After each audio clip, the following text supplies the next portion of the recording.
So hey guys, this is Ayushman Biswari. और यार इस वीडियो से अपन बेसिकली स्टार्ट करेंगे अपना स्ट्रेट लाइंस। स्ट्रेट लाइंस यार सबसे फर्स्ट चैप्टर आता है अपन का कोऑर्डिनेट ज्योमेट्री का, और one of the most important chapter आता है। क्यों? क्योंकि यार इससे ही सारे कंसेप्ट डाइव हो रहे हैं। तो यार ये सारे चीजों में काम आता है, चाहे वो अपन का सर्कल्स हो, चाहे पैराबोला, हाइपरबोला, क्योंकि यार सारे मिक्स टाइप के क्वेश्चंस आते हैं। तो जब तक अपन का स्ट्रेट लाइंस अच्छा नहीं होगा, तगड़ा नहीं होगा, तब तक कुछ नहीं हो सकता है। और यार इस वीडियो में बेसिकली यार ये वीडियो कुछ आधे घंटे के आसपास की हो सकती है। क्यों? क्योंकि यार स्ट्रेट लाइंस तुम लोग को भी पता है कोचिंग में 1 या 2 महीने पढ़ाया जाता है, और मैं उस 1 महीने को आधे घंटे में समराइज कर रहा हूं, जो कि बहुत बड़ी बात है। और यकीन मानो इससे ज्यादा डिटेल्ड वीडियो तुम्हें कहीं पर भी नहीं मिलेगी पूरे वीडियो में। पूरे यूट्यूब पे तुम्हें कहीं पर भी इससे ज्यादा डिटेल्ड वीडियो नहीं मिलने वाली है। ठीक है, अगर तुम्हें यकीन नहीं है तो तुम शॉर्ट नोट्स देख लेना, आराम से तुमसे बन जाएगा। मैं तुम लोगों को क्वेश्चंस नहीं कराऊंगा, मैं तुम्हें केवल फॉर्मूलेस और डायरेक्ट रिजल्ट्स बताऊंगा, और हाँ थोड़ा थोड़ा मैं समझाता भी जाऊंगा कि भैया इसका एप्लीकेशन कहां पे है। बस अगर तुम लोग डायरेक्टली जंप करोगे शॉर्ट नोट्स पे, लिख के ले लो, मैं मुंह पे बोल रहा हूं, तुम्हें समझ में नहीं आने वाला है। क्यों? क्योंकि यार मैंने बहुत सारी चीजें ऐसी भी लिखी है जिसको तुम्हें पहले समझना पड़ेगा, तब जाके तुम उसको अच्छे से याद कर सकते हो। ठीक है, तो एक बार पहले सुन लेना। और हाँ, अगर वीडियो अच्छी लगे तो यार लाइक करने के साथ कमेंट करके भी बताना यार कि अगर तो मेरे शॉर्ट नोट्स हमें हेल्प करे हो। क्योंकि यार डेफिनेटली यार मुझे मोटिवेशन मिलता है कि हाँ यार मेरे शॉर्ट नोट्स किसी और को काम आ रहे हैं, तो अच्छा लगता है मुझे। ठीक है, तो यार इसी के साथ शुरू करते हैं। और हाँ, अपने दोस्तों के साथ भी शेयर कर देना इन नोट्स को, क्योंकि यार ये नोट्स जो हैं काफी अच्छे हैं, ट्रायल एंड टेस्टेड है, पिछले साल के स्टूडेंट्स ने भी ऐसे इनको यूज करा था। ठीक है, और उससे बड़ी बात, जेई आने वाला है और मैं नहीं चाहता हूं कि तुम लोग अपना टाइम वेस्ट करो जेई के अपने नोट्स बनाने में। ठीक है, शॉर्ट नोट्स बनाने में। जो शॉर्ट नोट्स मैं बता रहा हूं ट्रायल एंड टेस्टेड है, तो इसको आराम से यूज कर सकते हो। सो इसी के साथ शुरू करते हैं हम अपने वीडियो को। देखो, सबसे पहले अगर अपन देखेंगे तो देखो यार, एक पेज यहां से ये वाला आ रहा है और दूसरा पेज यहां से छोटा सा यहां से इतना आ रहा है। तो इतने में अपन का पूरा स्ट्रेट लाइंस है। सबसे पहले अपन देखते हैं भैया कि क्या क्या अपन की आती है। सबसे पहले अपन कुछ यहां से कोऑर्डिनेट ज्योमेट्री जनरल बात करते हैं। डिस्टेंस फॉर्मूला अपन को पता ही है कि बेसिकली अगर 2 पॉइंट्स दिए हुए हैं यहाँ से लेके यहाँ तक का, तो इन दोनों के बीच का डिस्टेंस अपन कैसे निकालते हैं? वही under root of x1 minus x2 का whole square plus y1 minus y2 का होल स्क्वायर। अच्छी बात है, सेक्शन फॉर्मूला मुझे पता ही है। बट जब भी क्वेश्चन कोई भी पूछे सेक्शन फॉर्मूला का, तो हमें हमेशा देखना चाहिए कि वो यार इंटरनल सेक्शन पूछ रहा है या फिर तुम्हारा एक्सटर्नल। ठीक है, इसको ध्यान में रखना है क्योंकि दोनों के फॉर्मूले अलग होते हैं। इंटरनल का बेसिकली होता है m1 x2 plus m2 x1 upon m1 plus m2 comma m1 y2 plus m2 y1 upon m1 plus m2, जो अपन के पॉइंट्स हैं। ठीक है, वहीं पे अगर अपन का एक्सटर्नल सेक्शन हुआ तो अपन के लिए पॉइंट्स बन जाते हैं m1 x2 minus m2 x1, यहाँ पे माइनस आ जाता है, upon m1 minus m2 comma m1 y2 minus m2 y1 upon m1 minus m2। Normal सी बात है। अगली बात आती है अपन की यार area of triangle. Area of triangle तुम लोग ने देख ही रखा होगा ऐसे यार, हाफ मॉड में x1 y1 1 x2 y2 1 x3 y3 1। ये x1 y1 x2 y2 का ये बेसिकली पॉइंट्स है। जैसे मेरे पास यहाँ से ये ट्राइंगल है, तो यहाँ से ये वाला पॉइंट आ जाएगा, ये मेरे पास आ जाएगा x1 y1, ये आ जाएगा x2 y2, ये आ जाएगा मेरे पास x3 y3। तो इस बेसिकली इसका ट्राइंगल का एरिया अपन का यहाँ से ये डिटर्मिनेंट दे देता है। तुम लोगों ने पढ़ी रखा होगा, बहुत इंपॉर्टेंट फॉर्मूला है। आगे सेंट्रॉइड। सेंट्रॉइड बेसिकली क्या है? अपन का मीडियंस का मिलना। सेंट्रॉइड अपन ने सीख रखा है। मीडियंस का मिलना मतलब मीडियन क्या होती है? यहाँ से जो लाइन सामने वाली को बाइसेक्ट करे। फॉर एग्जाम्पल अगर अपन सेंट्रॉइड के केस में देखेंगे तो ये अपन का बेसिकली बन जाएगा कि अगर मेरे पास यहाँ से ये लाइन है, ये ट्राइंगल है अपन का, तो इस सामने वाली इसको बाइसेक्ट करने के लिए ये अपन की इसकी सेंट्रॉइड, सॉरी सेंट्रॉइड नहीं, अपन का मीडियन का बाइसेक्टर, ये सिमिलरली इसका बाइसेक्टर जिसमें ये और ये बराबर, इसमें ये इसका बाइसेक्टर। तो इस मीडियंस के मिलने को अपन बोलते हैं बेसिकली सेंट्रॉइड। तो ये वाली बात अपन को याद रहनी चाहिए। आगे अपन देखते हैं। आगे अपन का बेसिकली आ जाता है यहाँ से इन सेंट्रॉइड का फॉर्मूला हो जाता है x1 plus x2 plus x3 y3 y1 plus y2 plus y3 y3। Normal formula याद रहना चाहिए। इन सेंटर अपन का क्या होता है? Internal angle bisector. जो अपन की ट्राइंगल बनी हुई है ना, ट्राइंगल ऐसी और ऐसी, तो जो इंटरनल एंगल बाइसेक्टर्स तीन निकलेंगी, तीनों का मिलन का पॉइंट होता है a1 ax1 plus bx2 plus cx3 upon a plus b plus c। Similarly ay1 plus by2 plus cy3 upon a plus b plus c। abc क्या होने वाले हैं यार? abc अपन की लेंथ ऑफ साइड्स हैं। जैसे अपन का ये वाला पॉइंट है a, ये वाला पॉइंट है b, ये वाला पॉइंट है c। तो a के अपोजिट की जो साइड है उसकी लेंथ मेरे पास होती है स्मॉल ए, मतलब ये हो जाएगी मेरे पास यहाँ से स्मॉल ए, ये मेरे पास हो जाएगी यहाँ से मेरे पास यहाँ से स्मॉल बी, और ये सिमिलरली मेरे पास हो जाएगी यहाँ से स्मॉल सी। ठीक है, तो बस ये वाली बात याद रखनी है कि A B C, small a B c क्या होते हैं। क्या ये वाली बात समझ में आ रही है? आगे अपन देखते हैं। अगला बात आती है अपन की सरकम सेंटर। सरकम सेंटर होता है परपेंडिकुलर बाइसेक्टर्स का मिलन। ठीक है, सिमिलरली ऑर्थो सेंटर होता है एल्टीट्यूड्स का मिलना, परपेंडिकुलर का मिलना। सरकम सेंटर क्या होता है? परपेंडिकुलर बाइसेक्टर्स का मिलना। ऑर्थो सेंटर क्या होता है? परपेंडिकुलर्स का मिलना, एल्टीट्यूड्स का मिलना। अब यार बेसिकली कैसे निकालते हैं ऑर्थो सेंटर, सरकम सेंटर, इसके ऊपर भी क्वेश्चन आता रहता है, बट वो अपन अभी डिस्कस नहीं करेंगे क्योंकि यार अभी अपन शॉर्ट नोट्स पढ़ रहे हैं, अपन अभी चैप्टर को नहीं समझ रहे, ठीक है। अब ये वाली एक बात याद अपन को रखनी है, ये वाला इंपॉर्टेंट पॉइंट है जिसके ऊपर मेंस में सवाल आ चुका है। तुम लोगों ने ये पढ़ रखा होगा यहाँ से यार, एच जी इज टू जीओ, जिसमें एच होता है मेरे पास ऑर्थो सेंटर, जी होता है सेंट्रॉइड, ओ होता है सरकम सेंटर, इनका रेशियो होता है 2:1। कई बार क्वेश्चंस में पूछ लिया जाता है कि भैया वो तुम्हें सेंट्रॉइड के कोऑर्डिनेट्स दे देंगे, वो तुम्हें सरकम सेंटर के दे देंगे, फिर वो तुम्हें बोलेंगे कि यार तुम ऑर्थो सेंटर के कोऑर्डिनेट्स बताओ। काफी बच्चे इसमें स्ट्रगल करते हैं, वो ये सोचते हैं कि यार एक मिनट, सेंट्रॉइड दिया हुआ है, सरकम सेंटर दिया हुआ है, तो मतलब मुझे पहले ट्राइंगल के कोऑर्डिनेट्स निकालने पड़ेंगे और फिर मैं निकालूंगा। नहीं नहीं नहीं, इतना करने की जरूरत नहीं है। डायरेक्टली जो अपन का रिलेशन दिया हुआ है वो करो ना, ऐसे 2:1 में बटा रहता है, तो यहाँ पे तुम सेक्शन फॉर्मूला लगाओ, इसका कुछ एच का तुम मान लो coordinates x comma y, m1 x2 m2 x1 से तुम निकाल सकते हो आराम से x कॉमा वाई। बात समझ में आ रही है? आगे देखते हैं। आगे अपन का आता है एंगल बिटवीन 3 स्ट्रेट लाइंस। ये इंपॉर्टेंट है, 2 स्ट्रेट लाइंस का भी पता ही है, 3 स्ट्रेट लाइंस में अपन को बेसिकली एक इंपॉर्टेंट चीज याद करने को रहती है जो अपन देखते हैं। सबसे पहली बात अपन का यहाँ से ये आता है कि फॉर एग्जाम्पल अपन मान लेते हैं यहाँ से मेरे पास यहाँ से एक है m1 m2 m3। इसमें इंपॉर्टेंट बात ये है कि जो ट्राइंगल है ये अपन का आइसोसेलेस है। बहुत बार अपन को एग्जाम में बोल देते हैं आइसोसेलेस ट्राइंगल। आइसोसेलेस से फायदा क्या हुआ? फायदा यहाँ से हुआ कि ये वाला जो एंगल है θ1 और ये वाला एंगल है जो θ2, दोनों बराबर हो गए। अगर मैं इस लाइन पे और इस लाइन पे जो एंगल रहेगा वो ही इस लाइन और इस लाइन के बीच का एंगल रहेगा, तो क्या मैं यहां से अपन का फॉर्मूला लगा सकता हूं, tan θ is equal to mod of m1 minus m2 upon m1 plus m2। बात समझ में आ रही है? तो बेसिकली मेरे पास यहां से जो m3 और m2 होंगे वो बराबर हो जाएंगे। क्यों? आइसोसेलेस ट्राइंगल है तो दोनों का एंगल सेम होने वाला है। बात समझ में तो तुम्हें आ ही रही है, ठीक है। अगर अपन ऐसे देखेंगे, मतलब चलो अगर बराबर न भी हो तब भी अपन ऐसे दिखते हैं, तो अपन को एंटी क्लॉकवाइज ये फॉर्मूला लगाना है। क्या? m3 minus m1 upon 1 plus m3 m1 should be equal to m1 minus m2। देखो पहले मैंने m3 से m1 लिया, फिर मैंने m1 से m2 लिया, m1 minus m2 upon 1 plus m1 m2। अपन को एंटी क्लॉकवाइज लेना है। ये बराबर क्यों हुए? ये बराबर इसलिए क्योंकि यह आइसोसेलेस ट्राइंगल है और आइसोसेलेस ट्राइंगल में मैंने सीख रखा है कि दो एंगल अपन के बराबर होते हैं। बात समझ में आई? ये इंपॉर्टेंट है, इसके ऊपर मेंस में सवाल आ चुका है। लाइन को रिप्रेजेंट करने के बहुत सारे तरीके हैं। सबसे पहले यहाँ से 2 पॉइंट फॉर्म, सबको पता है, यानी यहाँ से 2 पॉइंट फॉर्म क्या होता है, 2 पॉइंट्स दिए जाएंगे उससे अपन लाइन निकाल सकते हैं। 1 पॉइंट फॉर्म आराम से निकाल सकते हैं, y minus k upon x minus h is equal to m में। स्लोप इंटरसेप्ट फॉर्म अपन को सबको ही पता है क्या होता है, y is equal to m x plus c. और वहीं पे मेरे पास बात आती है इंटरसेप्ट फॉर्म भी अपन को पता है कि बेसिकली क्या होगा। कोई एग्जाम्पल है, एक रैंडम लाइन अगर मेरे पास कुछ x एक्सेस पे इंटरसेप्ट बना रही है a, y एक्सेस पे इंटरसेप्ट बना रही है b, तो अगर मुझे ऐसा देके रखा हो तो मेरे पास लाइन क्या बनने वाली है? लाइन मेरे पास बन जाएगी x by a plus y by b is equal to 1, where a comma b denotes the intercepts on x axes and y axes. बहुत बार ऐसा भी बोल देंगे कि यार x एक्सेस पे इतना इंटरसेप्ट बन रहा है, y एक्सेस पे इतना इंटरसेप्ट बन रहा है, तो आप हमें बेसिकली बता दो स्ट्रेट लाइन की इक्वेशन। कुछ नहीं है, डायरेक्टली a कॉमा b की वैल्यू पुट करो और आंसर पाओ। मीन्स में ये सब कुछ आ चुका है ना, क्योंकि मैं बता रहा हूँ कि यार स्ट्रेट लाइंस बहुत आसान चैप्टर आता है अगर तुम्हें सारे फॉर्मूलेज और सारे कंसेप्ट याद हो। अगर तुम कुछ भी भूलोगे तो तुम्हारे 4 नंबर जा सकते हैं। ये वाली बात समझ में? आगे देखते हैं। एक और अपना तरीका होता है बेसिकली स्ट्रेट लाइन को रिप्रेजेंट करने का, जो कि होता है अपन का यहाँ से क्या दे दिए रहेंगे, वापस एक रैंडम लाइन दे दी जाएगी, वो तुम्हें यहाँ से परपेंडिकुलर, यहाँ से अगर परपेंडिकुलर डालेंगे तो ये बेसिकली वो परपेंडिकुलर की लेंथ दे देंगे, लेंथ ऑफ परपेंडिकुलर। और सिमिलरली अगर ये जो परपेंडिकुलर है ये एक्स एक्सिस से कितना एंगल बना रही है वो भी दे देंगे, जैसे इस केस में वो बना रही है अल्फा। तो अब बेसिकली लाइन की इक्वेशन क्या हो जाएगी? लाइन की इक्वेशन हो जाएगी x cos alpha plus y sine alpha is equal to p. क्यों? पी मुझे पता हुआ है, कॉस अल्फा मैं निकाल सकता हूँ, साइन अल्फा में निकाल सकता हूँ। क्यों? क्योंकि मुझे अल्फा की वैल्यू दी हुई है। क्या ये वाली बात तो में समझ में आ रही है? बहुत बार मीन्स में ऐसा भी दे दिया जाता है कि यार वो बोल देंगे कि यार यहाँ से a perpendicular is drawn on a random line, the length of perpendicular is this and that perpendicular line subtends an angle of 30 degree on x axis. Now find the equation of the line on which perpendicular, मतलब perpendicular जो अपन की पड़ी हुई है, मतलब उस वाली line को कैलकुलेट करो। आराम से आ सकता है, कोई बड़ी बात नहीं है। अब अपन थोड़ी वापस से चीजें सीख लेते हैं। फॉर एग्जांपल एक अपन की लाइन है ax plus b y plus c, slope अपन को याद रखनी है minus a by b, directly याद रखना है। ऐसा अपन को कुछ हरकत नहीं देनी है कि यार यहाँ से अपन y is equal to m x plus c के फॉर्म में ला रहे हैं, फिर अपन m निकाल रहे हैं। नहीं, इतना टाइम अपन के पास है नहीं खर्च करने को। डायरेक्टली याद रखना है, स्लोप होता है minus a by b, x intercept होता है minus c by a, x intercept minus c upon a, y intercept होता है माइनस सी अपॉन बी। क्या ये वाली बात समझ में आ रही है? यहाँ पे ए और बी साइन के साथ पुट करना है, तो ये वाली बात भी अपन को याद रखनी है। आगे अपन की बात आती है पैरामेट्रिक इक्वेशन। बहुत बहुत बहुत इंपॉर्टेंट है, मतलब इसके ऊपर तो यार एडवांस के ऊपर भी सवाल आ चुके हैं। बच्चे पहचान ही नहीं पाते कि यार ये असलियत में तो पैरामेट्रिक का क्वेश्चन है, ठीक है, बहुत इंपॉर्टेंट है। कैसे? फॉर एग्जाम्पल अपन को 2 पॉइंट्स दिए हुए हैं, यहाँ से एक्स कॉमा वाई और यहाँ पे x1 कॉमा y1।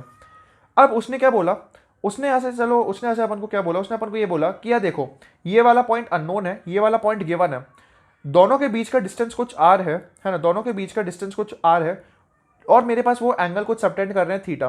तो अब वो यहाँ से तुमसे ये बोल सकते हैं तुम इसके पैरामीट्रिक कोऑर्डिनेट्स बताओ जो अननोन है। तो अपन को इक्वेशन याद रखनी है, x minus x one upon cos theta, x minus x one upon cos theta is equal to y minus y one upon sine theta is equal to are.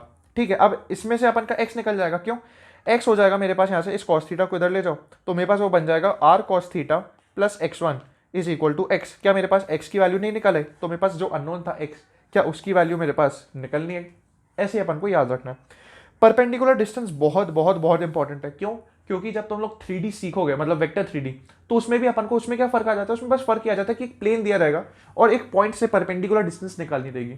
उसमें भी सेम कंसेप्ट यूज होता है, इसमें भी ऐसा same ही concept है कि एक लाइन दी हुई है, परपेंडिकुलर डिस्टेंस निकालो। करना क्या होता है, direct formula d is equal to a x one plus b y one plus c upon under root of a square plus b square. ये क्या है, ये बेसिकली लाइन तो में दी हुई है, पर एक लाइन दी हुई है a x plus b y plus c, तो मैं यहाँ से ये वाली डिस्टेंस परपेंडिकुलर डिस्टेंस निकालनी है, और यहाँ से कोई पॉइंट दिया हुआ है x1 कॉमा y1। तो इस x1 कॉमा y1 को इस लाइन में पुट करो, तो तुम्हारे पास यहाँ से ये वाली वैल्यू आएगी। तुम्हें a और b तो पता ही हो इस लाइन से, कुछ नहीं, ये कैलकुलेट करो, उसका मॉड लो, तुम्हारे पास यहाँ से d की वैल्यू आ जाएगी। क्या ये वाली बात समझ में आई? आगे चलते हैं। अब बात आती है अपन की फुट ऑफ परपेंडिकुलर, वापस से यहाँ से वेक्टर 3D में भी इंपॉर्टेंट आता है। अब बात क्या है, अगर मैंने यहाँ से इस पॉइंट से इस पे परपेंडिकुलर डाला, तो ये वाला पॉइंट के तुम कोऑर्डिनेट्स मुझे बताओ, कोऑर्डिनेट्स बताओ। करना क्या है, कुछ नहीं, x minus x one upon a, x क्या है मेरे पास, x बेसिकली यहाँ से इसके परपेंडिकुलर के अननोन पॉइंट्स, अपन को x कॉमा वाई कैलकुलेट करना है।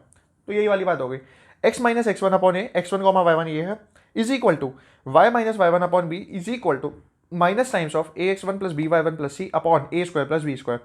अब देखो ये अपन की एक पूरी न्यूमेरिकल वैल्यू है, क्यों, ये जो लाइन दी हुई है इसमें अगर मैं इस पॉइंट को पुट कर दूंगा तो मेरे पास ये वैल्यू आ जाएगी। तुम a को इधर ले जाना और यहाँ से x1 को इसमें ऐड कर देना, तो तुम्हारे पास x आ जाएगा।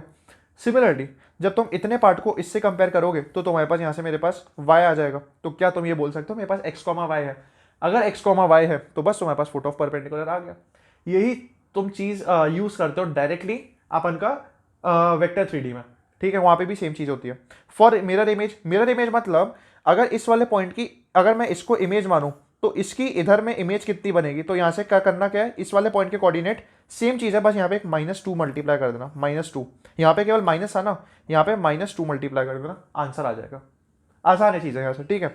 मिरर इमेज इंपॉर्टेंट क्यों है, क्योंकि मिरर इमेज तो हमें आगे देखोगे 2 इंपॉर्टेंट कंसेप्ट आते हैं जिसमें मिरर इमेज का कंसेप्ट अपन का यूज होता है, मतलब 2 इंपॉर्टेंट बोल सकते हो क्वेश्चन, बहुत इंपॉर्टेंट क्वेश्चन है, ठीक है, तो अपन उसको भी देखेंगे। चलो अगली पहले बात आती है for reflection problem. Reflection problem में क्या बात होती है, वो क्या करेंगे, वो ये बोल देंगे तुम्हें एक लाइन पकड़ा देंगे ये वाली लाइन, वो ये भी बोल देंगे कि एक और लाइन है हम आपको ये दे रहे हैं ये वाली लाइन। अब और वो बोल देंगे कि यार कोई भी ऐसे वो बोल देंगे कि भैया आप हमने भैया हम है ना, यहाँ से मेरा ये वाला पॉइंट है फॉर एग्जांपल 5,6, वो बोल देंगे हमने 5,6 से ये वाली लाइन को भेजा है, और अब अगर मैं इस वाली लाइन को एक मिरर मानूं तो आप रिफ्लेक्टेड रे की इक्वेशन बताओ, ये वाली जो रे है ना इसकी इक्वेशन बताओ।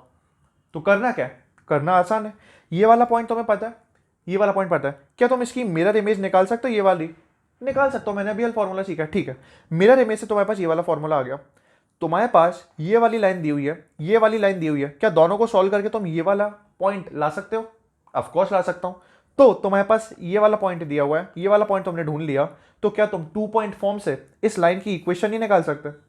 निकाल सकते हो। तो यही तरीका होता है, करना आसान है। ऐसे इस वाले पॉइंट की तुम यहाँ से मिरर इमेज ले लो, इन दोनों को सॉल्व करके ये वाला पॉइंट निकाल लो, और इससे एक मेरे पास स्ट्रेट लाइन फाइंड कर लो, ठीक है, नॉर्मल है, मैंने ये लिख रखा है, calculate this point to get equation of line, ठीक है।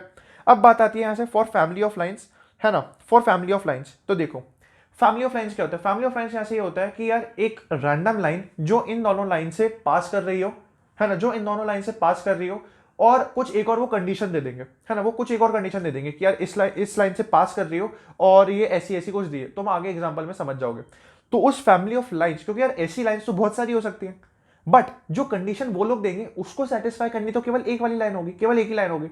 तो वो कंडीशन जो देंगे ना अपन को, वो इसमें पुट करना है ताकि अपन लैम्डा को ला सके। करना क्या है, पहली लाइन है L1, दूसरी लाइन है L2, और यहाँ अपन का दे रखा है लैम्डा, तो L1 plus lambda L2 is equal to 0। करना क्या है, फॉर एग्जाम्पल उन्होंने अपन से फॉर एग्जाम्पल ये बोला, तुम्हें ऐसे एक लाइन दी हुई है ये, उन्होंने बोल रखा है एक और लाइन दे रखी है ये, उन्होंने बोला मैं एक रैंडम लाइन चाह रहा हूं जो इस दोनों लाइन के इंटरसेक्शन से तो पास करे और यहां पे एक पॉइंट है इससे भी पास करे। नॉर्मल बच्चा क्या सोचेगा, नॉर्मल बच्चा ये सोचेगा कि ठीक है आसान सा क्वेश्चन है, ये वाला लाइन दिया हुआ, ये वाला लाइन दिया, मैं दोनों को सॉल्व करके इंटरसेक्शन पॉइंट निकालूंगा, मुझे इस वाले अगर लाइन को इससे भी पास करना है तो मेरे पास 2 पॉइंट्स दे गए तो मैं 2 पॉइंट फॉर्म से निकाल लूंगा। लेकिन और आसान ये है ना कि ये वाली लाइन दी हुई है, ये वाली लाइन दी हुई है, तो मैं L1 प्लस लैम्डा L2 से मेरे पास कुछ एक जनरल लाइन आएगी, lambda plus lambda L1 plus lambda L2 मेरे पास जनरल लाइन है। अगर उसने बोल रखा है कि ये वाली लाइन को पास करना है इस वाले पॉइंट से, तो क्या मैं इस वाले पॉइंट को इसमें सेटिस्फाई करवा दूं? अगर मैं सेटिस्फाई करवा दूंगा तो मेरे पास क्या लैम्डा की वैल्यू नहीं आ जाएगी, और अगर लैम्डा की वैल्यू आ जाएगी तो L1 प्लस लैम्डा L2 की वैल्यू नहीं आ जाएगी, ऑफ कोर्स आ जाएगी। तो बस मेरे पास यहाँ से काम हो जाएगा, आसान है। बहुत सारे इसके एप्लीकेशन है बेसिकली फैमिली ऑफ लाइन्स के, जैसे तुम अगले चैप्टर में ये भी देखोगे कि यार फैमिली ऑफ सर्कल्स, उसके ऊपर तो इतने अच्छे अच्छे कंसेप्ट वाले क्वेश्चंस बनते हैं फैमिली ऑफ सर्कल्स में, तो हम लोग आगे देखोगे। ठीक है, अगला for locus related questions h comma k अपन का अननोन दिया था, try to convert h comma k in the given constants. ऐसे समझ में नहीं आने वाली बात लोकस की, मुझे भी पता है। लोकस में अपन करते क्या, लोकस का एक जनरल पॉइंट मानते क्या थे अपन, मैं बस एक बार थोड़ा डिवाइस कर देता हूँ कि अपन एच कॉमा के कुछ लेते हैं, जो कंडीशंस उन्हें दी है अपन, या पैरामीटर्स दिए अपन ने उसमें सेटिस्फाई कराया, और कुछ इक्वेशन अपन ने फाइंड करी, बस अपन को इतना करना होता है। बट हाँ, लोकस वाली बात ऐसे समझ में नहीं आएगी, जब अपन क्वेश्चन करेंगे तभी वो ये वाली बात अपन को समझ में आ पाएगी। क्या ये वाली बात ठीक है? अगली बात, condition of concurrency of 3 lines. Concurrency का मतलब 3 लाइन मेरे पास एक पॉइंट पे इंटरसेक्ट हो, एक जैसे एक ये लाइन है, एक ये लाइन है और ये एक लाइन है, तो इसको मैं बोलूंगा बेसिकली कंकरेंट, क्योंकि यहाँ से इस पॉइंट पे इंटरसेक्ट कर रही है। उसकी कंडीशन क्या होती है? कुछ नहीं यार, यहाँ से normal A1 B1 C1 A2 B2 C2 A3 B3 C3 इनका डिटरमिनेंट होना चाहिए 0। A1 B1 C1 क्या है? ये बेसिकली होता है A1x plus B1y plus C1 is equal to 0। Similarly A2x plus B2y है ना plus C2 is equal to 0, और सिमिलरली A3 B3 और यहाँ से बस यहाँ से C3 should be equal to 0। Normal सी बात है। आगे फॉर एंगल बाइसेक्टर्स, ये तुम इस पे जितने चाहे स्टार लगाना चाहो लगा लो, जितने चाहे स्टार लगाना चाहो लगा लो। ठीक है, सबसे इंपॉर्टेंट बात है, सबसे इंपॉर्टेंट बात है क्यों है? क्योंकि इसमें बच्चे बनो हद से ज़्यादा कंफ्यूज होते हैं। ये वापस से सेम कंसेप्ट अपन का आ जाता है वेक्टर 3D में, वहाँ पे भी कंफ्यूज होते हैं। क्यों? क्योंकि उन्होंने यहाँ का कंसेप्ट सीख नहीं रखा होता। मैं तुम्हें आराम से पूरा कंसेप्ट समझाता हूँ।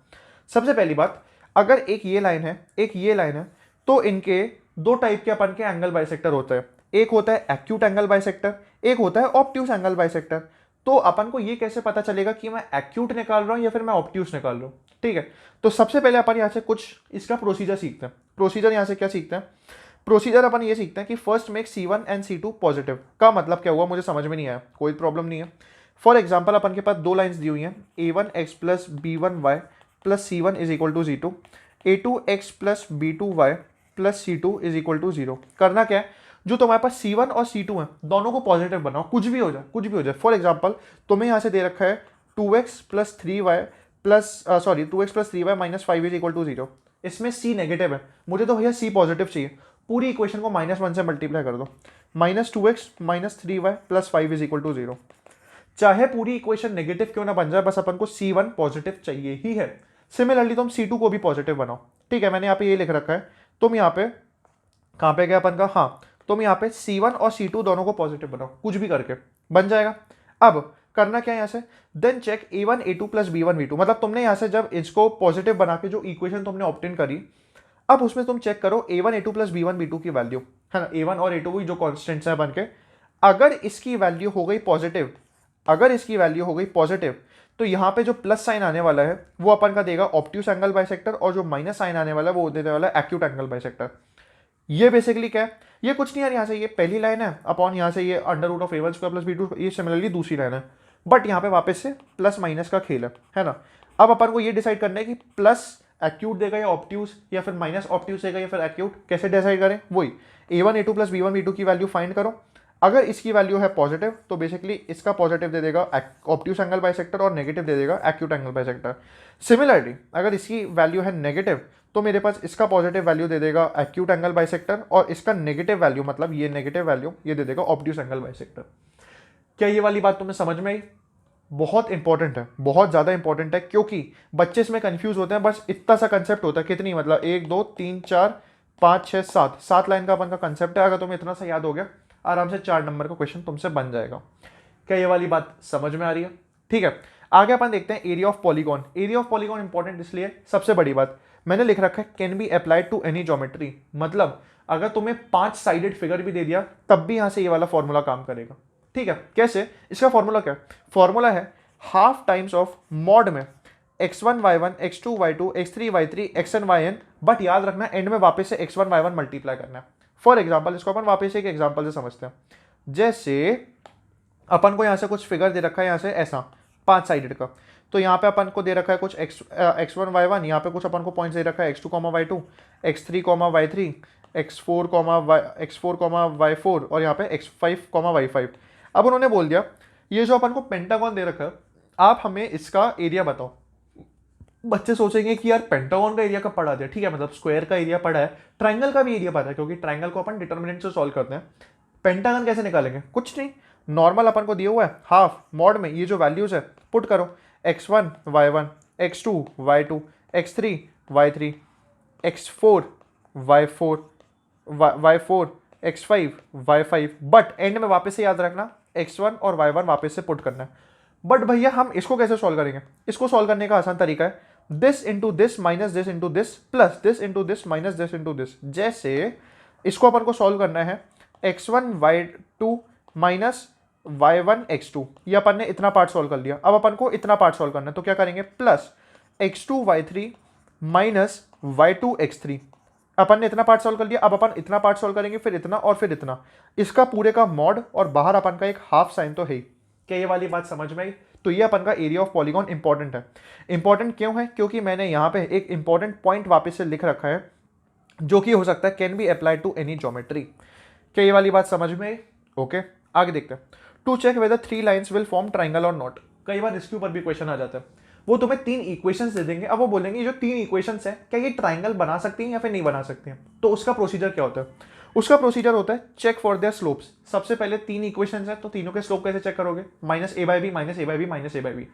अगर किसी भी 3 में 2 के स्लोप बराबर आ गए तो डेफिनेटली यार लाइंस बन ही नहीं सकती है ना। क्यों?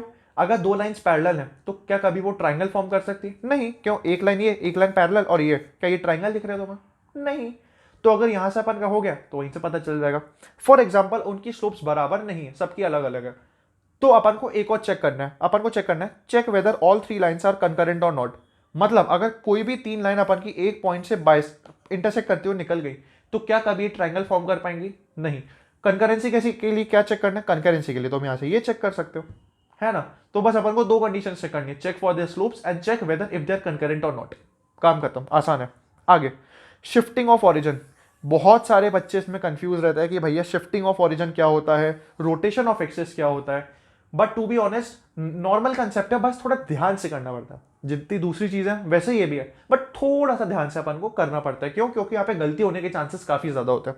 मैं तुम्हें बताता हूँ शिफ्टिंग ऑफ ऑरिजिन क्या होता है। अब देखो शिफ्टिंग ऑफ ऑरिजिन तुम इसको ऐसे समझ सकते हो, है ना। यहाँ पे अपन क्या ये पेज भर गया? नहीं, अभी भी पेज बचा हुआ है, अच्छी बात है। शिफ्टिंग ऑफ ऑरिजिन तुम ऐसे समझो, फॉर एग्जांपल ये अपन का कुछ यहाँ से दे रखा है एक्स एक्सिस वाई एक्सिस, यहाँ पे कुछ दे रखा है, यहाँ से अपन का पॉइंट कुछ दे रखा है 5,4। उन्होंने बोला कि अभी तो यहाँ से अपन का ऑरिजिन है 0,0। मैंने बोला नहीं, मैंने एक्स एक्सिस और वाई एक्सिस दोनों को ऐसे खिसका दिया, मतलब अब मैं चाहता हूँ कि ये हो जाए यहाँ पे। तो यार ये वाला जो पॉइंट है, अब ये वाला पॉइंट यहाँ पे थोड़ी ना रहेगा, ये कहीं खिसक के यहाँ पे कहीं पहुंच जाएगा। बात समझ रहे हो? क्यों खिसकेगा? अपन इसलिए बोल सकते ना, क्या मैं उसको दूसरी भाषा में ये बोल सकता हूँ कि जो 5,4 है ये बेसिकली बता रहे हैं एक्स एक्सिस से दूरी 5 है, वाई एक्सिस से दूरी, एक्स एक्सिस से दूरी अपन की, है ना, एक्स एक्सिस से दूरी अपन की 5 है और वाई एक्सिस से दूरी अपन की 4 है। क्या मैं ये बोल सकता हूँ? सॉरी, अपन की एक्स एक्सिस से दूरी 4 है और वाई एक्सिस से दूरी 5 है, क्या मैं ये बोल सकता हूँ? बट जब मैंने इसको शिफ्ट कर दिया तो क्या अब भी ये दूरी सेम रहेगी? नहीं रहेगी। नहीं रहेगी तो ये अपन के नए कोऑर्डिनेट्स क्या होने वाले हैं? यहाँ पे जो नए कोऑर्डिनेट्स एक्स कॉमा वाई हैं, ये अपन के नए कोऑर्डिनेट्स क्या होंगे? इसको निकालने का प्रोसीजर अपन का क्या रहता है वो देखते हैं। इसको निकालने का बेसिकली प्रोसीजर रहता है अपन का ये, कुछ नहीं, अपन को केवल ट्रांसफॉर्मेशन करनी है। क्या? Capital x is equal to small x minus a. Capital x क्या होता है? कैपिटल एक्स है मेरे पास नया कोऑर्डिनेट जो कि अपन के पास वेरिएबल अपन को पता नहीं है। स्मॉल एक्स क्या होता है? स्मॉल एक्स होता है ओल्ड कोऑर्डिनेट, ये तो डेफिनेटली पता है, जैसे 5,4। और स्मॉल ए क्या होता है? Coordinates of new origin. जैसे उन्होंने बोला कि 0,0 से शिफ्ट करके मुझे कर दिया 2,3 पे, तो तुम क्या करोगे? Capital x is equal to 5 - 2, तो तुम्हारे पास पॉइंट आ गया 3। सिमिलरली वाई के लिए तो हमारे पास क्या आ जाएगा, है ना, सिमिलरली वाई के लिए तो हमारे पास क्या आ जाएगा, वही जो अपन के पास 5,4 था, तो 4 माइनस 2, तो मेरे पास कितना आ जाएगा, कुछ जो भी आंसर आएगा।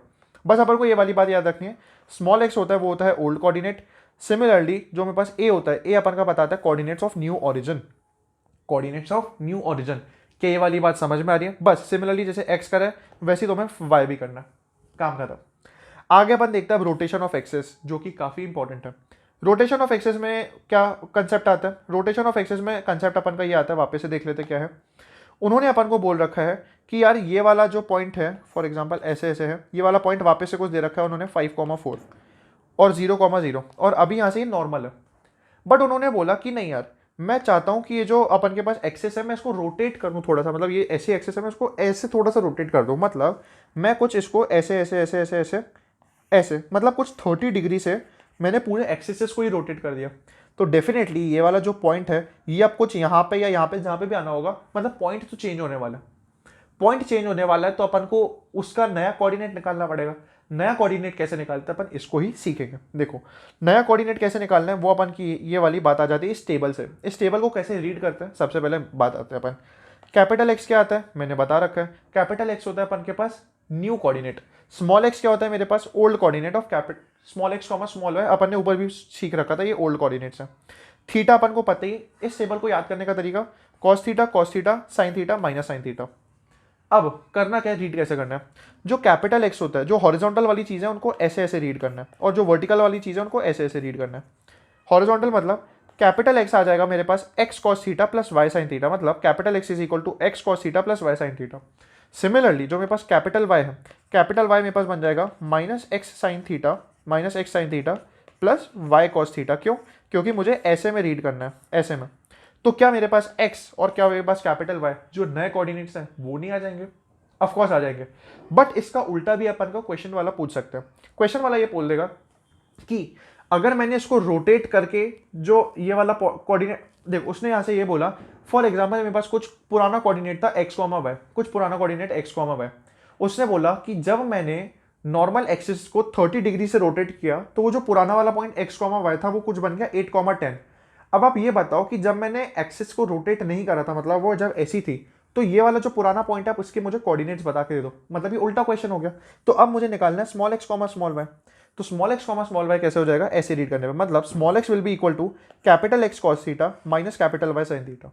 सिमिलरली स्मॉल वाई हो जाएगा मेरे पास यहाँ से मेरे पास capital x sine theta plus capital y cos theta, क्योंकि अपन को नए कोऑर्डिनेट्स पता है, मतलब कैपिटल एक्स कैपिटल वाई पता है, थीटा मुझे पता है, तो मुझे कॉस थीटा और साइन थीटा निकालना आता है। नॉर्मल सी बात है, कितना आसान था ऐसे रोटेशन ऑफ एक्सेस और शिफ्टिंग ऑफ ओरिजिन। बट ये अपन को दिक्कत आती है, शिफ्टिंग ऑफ ओरिजिन और रोटेशन ऑफ एक्सेस इंपॉर्टेंट क्या है, शिफ्टिंग ऑफ ओरिजिन तो हमें हर चीज में यूज आने वाला है। जैसे फॉर एग्जांपल आगे तुम पैराबोला पढ़ लो, सर्कल पढ़ लो, ये कोऑर्डिनेट का जनरल रूल है, शिफ्टिंग ऑफ एक्सेस कर दी गई, अकेला स्ट्रेट लाइन का रूल नहीं है। क्योंकि तुमने यहाँ से देखा शिफ्टिंग ऑफ ओरिजिन में क्या, मैंने यहाँ पे तुम्हें कुछ लाइंस के बारे में पढ़ाया नहीं, मैंने तुम्हें यहाँ पे कोऑर्डिनेट्स के बारे में पढ़ाया। क्यों? क्योंकि कोऑर्डिनेट ज्योमेट्री का पार्ट है, मतलब ये पूरे कोऑर्डिनेट में यूज आने वाला है। बात समझ में? आगे अपन देखते हैं यहाँ से मेरे पास एक और इसमें इंपॉर्टेंट कंसेप्ट है, जो बात आता है straight lines are rotated then change each of x comma y coordinate to the corresponding new coordinate. देखो क्या मतलब है, इसने ऐसे बोल रखा है कि कुछ उन्होंने pair of straight lines they रखी है, जो कि अपन इसके बाद पढ़ने वाले हैं। उन्होंने बोला कि पेयर ऑफ स्ट्रेट लाइन्स कुछ दे रखी है, जैसे x square plus y square plus 2 plus 20x plus 10y plus 35xy plus 2 is equal to 0 कुछ दे रखा है। उन्होंने बोला अगर इन पेयर ऑफ स्ट्रेट लाइन्स को अगर मैं 30 डिग्री से रोटेट कर दूं, तो जो नई पेयर ऑफ स्ट्रेट लाइन्स है वो मेरे पास क्या बनने वाली है, ये मैं कैसे कैलकुलेट करूं। मतलब मैंने तो केवल कोऑर्डिनेट का सीखा था, मैंने ये थोड़ी ना सीखा था कि जब मैंने लाइंस को रोटेट कर दिया, करना कुछ नहीं है। वापस से जो एक्स कॉमा वाई है ना, उसको तुम बस रिप्लेस कर दो इससे, स्मॉल एक्स कैपिटल एक्स का जो एक्स है ना, एक्स को रिप्लेस कर दो x cos theta plus y sine theta से। सिमिलरली वाई को रिप्लेस कर दो minus x sine theta plus y cos theta से। बस एक्स की जगह ये पुट कर दो, वाई की जगह ये पुट कर दो, और इक्वेशन पूरी की पूरी वैसी चेंज हो जाएगी, है ना, नॉर्मल था। आगे अपन देखते हैं यहाँ से area of parallelogram. Area of parallelogram important है, क्यों इंपॉर्टेंट? इसलिए है कॉज अपन को यहाँ पे कुछ ये लोग ऐसा क्वेश्चन आ जाता है, क्या बोलते हैं वो, ये बोलते हैं कि यार एक लाइन ऐसे समझो, ये वाली लाइन है, ये अपन की है y is equal to m2x plus d1, ये वाली लाइन हो जाएगी y is equal to m2x plus c2, ठीक है, नहीं यहाँ से मेरे पास कुछ शायद हाँ y is equal to m two x plus d two. Definitely ये m2 बराबर होगा, क्यों? क्योंकि ये वाली और ये वाली लाइन पैरेलल है, बस यहाँ पे d1 और d2 फर्क है। सिमिलरली ये वाली लाइन बन जाएगी y is equal to m one x plus c one, और ये वाली लाइन बन जाएगी y is equal to m one x plus c two. ठीक है, अब बच्चे क्या करेंगे पैरेललोग्राम का एरिया निकालने के लिए? इन दोनों लाइंस को सॉल्व करके ये वाला पॉइंट निकालेंगे, सिमिलरली इन दोनों लाइंस को सॉल्व करके ये वाला पॉइंट निकालेंगे, फिर ये तो इससे ये निकलेगा, ये इससे ये निकलेगा। 4 पॉइंट्स आ गए, फिर वो फॉर्मूले से यूज़ करके निकाल देंगे। बट इतना लंबा क्यों करना है? क्योंकि अपन के पास सीधा फॉर्मूला, तो सीधा यूज़ करना है। फॉर्मूला क्या आने वाला है? Area should be equal to mod में C1 minus C2 into D1 minus D2 upon M1 minus M2। C1 C2 क्या है? कॉन्स्टेंट्स जो मैंने यहाँ पे पढ़े थे, C1 C2। D1 D2 क्या है? वो भी कॉन्स्टेंट है जो कि मैंने यहाँ पे D1 और D2 पढ़े थे। M1 M2 क्या है? मुझे यहाँ से पता ही है, यहाँ से ये M2 है और ये M1 है। बस इसमें अपन को करना क्या है? करना यहाँ से ये, इनको बस एक बार तुम ड्रॉ कर लेना, क्योंकि कहीं ऐसा ना हो कि यहाँ से जो तुम ये वाली लाइन बना रहे हो इसकी स्लोप तो M2 हो और जो ये वाली लाइन बना रहे हो इसकी स्लोप उनके पास M1 हो, ऐसा ना हो। ठीक है, मतलब गलती हो सकती है ड्रॉ करने में, तो इसलिए अपन एक बार ड्रॉ कर लो इसको और अच्छे से यहाँ से एरिया निकालो। क्या ये वाली बात समझ में आ रही है? अब अपन चलते हैं इस चैप्टर के लास्ट और सबसे इंपॉर्टेंट टॉपिक पे, जो कि जेई एडवांस में बहुत बार पूछा जा चुका है। इनफैक्ट जेई मीन्स में थोड़ा कम आता है, बट कोचिंग में ये बहुत बार गलत तरीके से पढ़ाते हैं, और टू बी ऑनेस्ट ये किताबों में भी गलत तरीके से दे रहता है। मतलब हमारे टीचर ने तो यार बहुत अच्छे से तरीके से समझा दिया था, तो मुझे ये आज भी याद है कि कैसे करना है। ठीक है, ये कंसेप्ट तुम लोगों ने हो सकता है शायद ज़्यादा लोगों ने ना सुना हो। क्यों? क्योंकि टीचर इसको छुड़वा देते हैं, क्योंकि वो भी समझा नहीं पाते इसको कैसे समझाना है, और मैं तुम्हें इसको आसान तरीके से समझाता हूँ। ठीक है, इस टॉपिक का नाम है अपन का मैक्सिमाइजिंग मिनिमाइजिंग प्रॉब्लम। का मतलब अपन समझते हैं। फॉर एग्जाम्पल, उन्होंने अपन को एक लाइन दे रखी हुई है, यहाँ से ही है, ये लाइन दे रखी है। उन्होंने अपन को बोल दिया कि यार इस लाइन की इक्वेशन है कुछ ax plus b y plus c. उन्होंने अपन को कोई 2 रैंडम पॉइंट्स भी दे दिया, जो कि होता है यहाँ से a और b। अब उन्होंने ये बोला कि भैया आप हमें ये बताओ, इस लाइन पे एक ऐसा पॉइंट बताओ, एक ऐसा पॉइंट जिससे मेरी length pa plus pa minus pb maximum हो जाए। मतलब क्या हुआ? मतलब आपको ये ऐसा पॉइंट p बताओ जिससे pa माइनस pb, अगर मैं यहाँ से डिस्टेंस कैलकुलेट करूँ तो ये मैक्सिमम हो जाए। यहाँ पे मिनिमम क्यों नहीं लिखा है? क्यों? मिनिमम तो कॉमन सेंस से सोचो, जीरो नहीं हो जाएगा? मतलब अगर मैंने यहाँ पे फॉर एग्जांपल p यहाँ पे फाइंड कर लिया कुछ, ऑफकोर्स यहाँ पे कुछ p ऐसा फाइंड हो गई जिससे इसकी दूरी और इसकी दूरी बराबर हो जाएगी, तो pa माइनस pb मुझे पता है कि यार यहाँ से मिनिमम जीरो तो होता ही है। मैक्सिमम की इंपॉर्टेंट बात है, कैसे करेंगे कैलकुलेट? कुछ नहीं करना, क्या ट्रिक है? ट्रिक यहाँ से ये है। ट्रिक क्या मतलब? बेसिकली इसका तरीका यहाँ से ये होता है, 2 पॉइंट दिया हुआ है, इनसे 2 पॉइंट से क्या तुम एक लाइन नहीं निकाल सकते हो? निकाल सकते हो। तो ये वाली लाइन आ जाएगी, ये वाली लाइन दी हुई है, क्या तुम ये वाला पॉइंट इंटरसेक्शन सॉल्व करके निकाल नहीं सकते? वो वाला जो पॉइंट आएगा ना, वही वाला पॉइंट असलियत में P होगा। अब इसको कैसे प्रूव करना है, ये बहुत लंबा तरीका है, टू बी ऑनेस्ट बहुत ज़्यादा लंबा तरीका है, जो अपन के सिलेबस में तक नहीं है। ठीक है, तो जो मैं तुम्हें बता रहा हूँ उसको सॉल्व करो। क्या करना है? 2 पॉइंट्स ये हुआ, दोनों को लाइन बना के सॉल्व करो। ये वाली लाइन आ गई, ये वाली लाइन आ गई, इस वाले पॉइंट को तुम वो वाला बन जाएगा P। ठीक है, यही मैंने लिख रखा है, find the equation of line passing through a b and then get the intersection point of the line और and the given line intersection point find करो। ठीक है, अगली बात आती है P A plus P b minimum. अब देखो, अब यहाँ पे वापस से बात आती है, P A plus P B maximum क्यों नहीं हो सकता? कॉमन सेंस, मैक्सिमम तो यार इन्फिनिटी भी तो हो सकता है। मतलब अगर मैं इस वाली लाइन को कुछ इनफाइनाइट तक खींच लूँ तो मेरे पास पी ए, मतलब यहाँ से मेरे पास यहाँ से जो इनफाइनाइट पॉइंट है, तो पी ए प्लस पी बी कुछ इनफाइनाइट लेंथ नहीं हो जाएगी? तो मतलब ये तो मुझे पता है ना कि यार पी ए प्लस पी बी मैक्सिमम तो इनफाइनाइट हो सकता है, मिनिमम कितना होगा? वापस से ये वाली लाइन दी हुई है, उन्होंने बोल दिया कि आप इस लाइन पे कोई पॉइंट फाइंड करो P, जिससे P A plus P b minimum हो जाए। वो कैसे कैलकुलेट करेंगे? वो ऐसे कैलकुलेट करेंगे, फॉर एग्जाम्पल ये वाला एक ए पॉइंट दिया हुआ है, इसका तुम निकालो मिरर इमेज इस लाइन पे। क्या तुम्हें मिरर इमेज निकालनी आती है? हाँ, मैंने अभी वाला फॉर्मूला देखा था थोड़ी देर पहले। मिरर इमेज से तुम्हारे पास ये वाला पॉइंट आ जाएगा। क्या ये वाली बात आ गई? तुम्हारे पास ये वाला पॉइंट आ गया, तुम्हें ये वाला पॉइंट दिया हुआ है, क्या मैं 2 पॉइंट फॉर्म से ये वाली लाइन निकाल पाऊंगा? ऑफकोर्स निकाल पाऊंगा। अगर मैंने ये वाली लाइन निकाल ली, मुझे ये वाली लाइन दी हुई है, तो क्या मैं इसका इंटरसेक्शन पॉइंट फाइंड कर सकता हूँ? अगर मैंने इंटरसेक्शन पॉइंट फाइंड कर लिया तो वही वाला मेरे पास पॉइंट बन जाएगा P। बात समझ में आई? ये कैसे हो रहा है इसको तुम्हें दिमाग लगाने की जरूरत नहीं है, क्योंकि कोचिंग वाले भी तुम्हें ऐसे ही पढ़ाने वाले हैं, या फिर पढ़ाने ही नहीं वाले हैं, टू बी ऑनेस्ट अगर मैं अच्छे से बताऊं तो।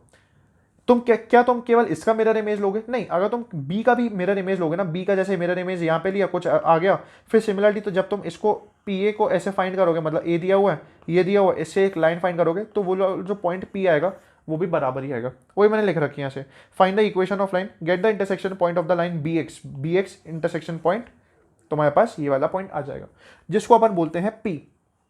क्या ये वाली बात तुम्हें समझ में आ रही है? ये यहाँ से अपन का चैप्टर खत्म होता है। बट ये जो लास्ट वाला कंसेप्ट है ना, इसके लिए तो तुम्हें यार कमेंट करना पड़ेगा, लाइक करना पड़ेगा। क्यों? क्योंकि बहुत इंपॉर्टेंट कंसेप्ट है ये, अपन का मेंस में, एडवांस में, दोनों में आता रहता है। एडवांस में तो यार ये बहुत बार देखा जा चुका है, ठीक है, मतलब बहुत ही स्टैंडर्ड है। बहुत बार बच्चे इसको समझते हैं, अरे भाई बहुत हाई लेवल का क्वेश्चन पूछ लिया। कुछ हाई लेवल का नहीं है, नॉर्मल कंसेप्ट है। डिपेंड ये करता है कि तुमने वो पढ़ा है या नहीं, जबकि तुमने देखा कि कितना आसान कंसेप्ट है। आसान ही होता है, फर्क ये तुमने वो वाला फॉर्मूला पढ़ा या नहीं, वो वाला कंसेप्ट पढ़ा या नहीं, ठीक है। सो इसी के साथ अपन की वीडियो एंड होती है। I know video is long, but तुम्हें भी पता है कि यार तुम्हारे कोचिंग में इस चैप्टर को एक एक महीने तक पढ़ाते हैं, तो अगर मैंने एक महीने को 30 मिनट में समराइज कर दिया तो दांत तो तुम्हें देनी पड़ेगी, ठीक है। कोई भी अगर फर्दर डाउट्स हो तो नीचे कमेंट सेक्शन में तो पोस्ट कर ही सकते हो, और मेरे इंस्टाग्राम पे मैसेज कर सकते हो, जिसकी लिंक मैं नीचे डिस्क्रिप्शन में डाल दूंगा, ठीक है। आई होप तुम्हें वीडियो अच्छी लगी हो। वीडियो को जरूर कमेंट कर देना, दोस्तों के साथ शेयर करना मत भूलना। So that's all from this video, bye.